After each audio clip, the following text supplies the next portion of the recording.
So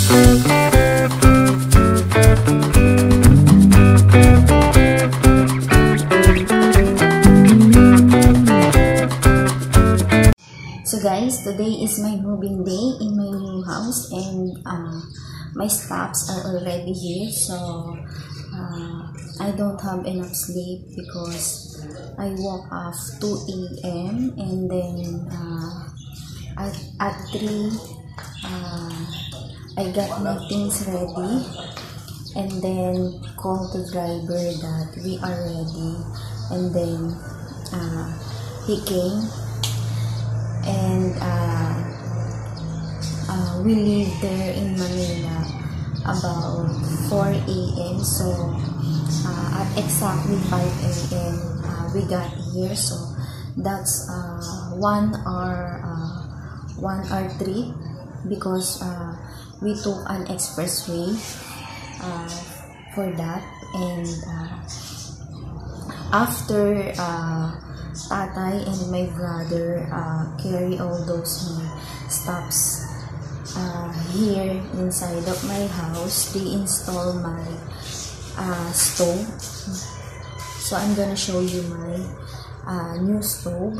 So here's all my stuff. So that's the empty box of the gas stove, then pillows, and here's the stove, and it looks good, but there are some scratches on the other parts.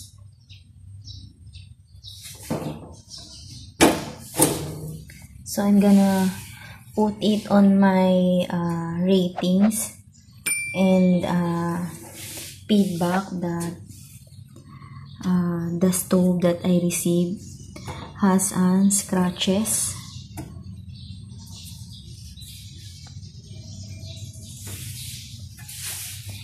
Actually, we removed the plastic, the blue plastic of this.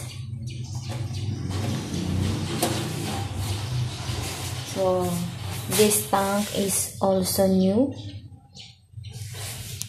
Regulator is new, the hose, and this one. So, and here's the refrigerator. So I bring the refrigerator, and I can store some food. And then some of my stuff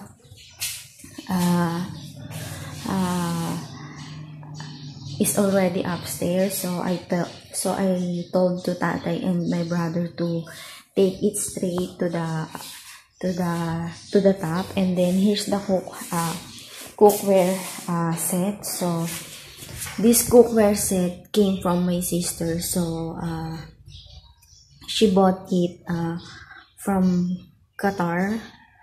She is working there, and that cookware is never been used. So she gave that to me. That's the only the fan that we use, that we already use, but this 4-1 is not been used, never been used. So it's still new, just the box is looking old and dirty.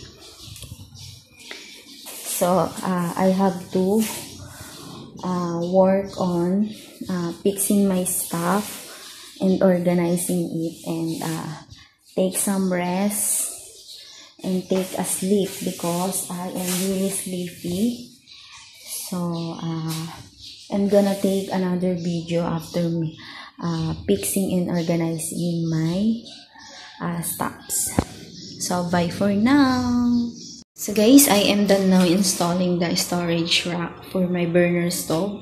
Then I'm gonna organize my my stuff, my kitchen stuff. Then I had to put the gas tank under the kitchen sink, and then I moved the refrigerator on this side. And then once we get a dining set table, I'm gonna place it here. And then this rectangular chair, I'm gonna use it as my table temporary. And then I want to fix it right. And then I'm gonna open my refrigerator since I am just one here, and I'm gonna make an ice to sell, or ice candy. So I'm gonna start to fix it for a little because it's already night. Then I'm gonna continue this tomorrow. So bye for now. So guys, I am done fry rice and eggs for our breakfast. So this time I don't need to bend on cooking, because last time using the rectangular chair, I had to bend like this on cooking, and now I don't need to bend like that.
So guys, breakfast is ready. It's time to eat. So this is our table. So come here guys, let's eat. Tara na yan! See you later!